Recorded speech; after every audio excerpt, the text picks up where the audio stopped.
আসসালামু আলাইকুম রহমতুল্লাহি ওয়া বারাকাতুহু। এই বিষয় নিয়ে এসেছি, গুরুত্বপূর্ণ বিষয়টি হলো জুমার যে দুটো আজান হয়, দুটো আজান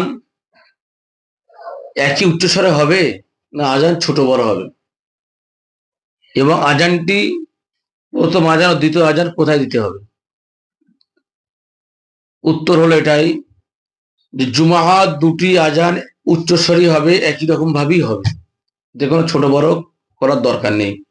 এবং প্রথম আজান এলাকাবাসী যাতে শুনতে পায়, পার্শ্ববর্তী এলাকায় শুনতে পায়, সে সূত্রে আমাদের বড় মাইকে হোক বা বড় জায়গায় উঁচু উঁচু জায়গায় দাঁড়িয়ে দিতে হবে।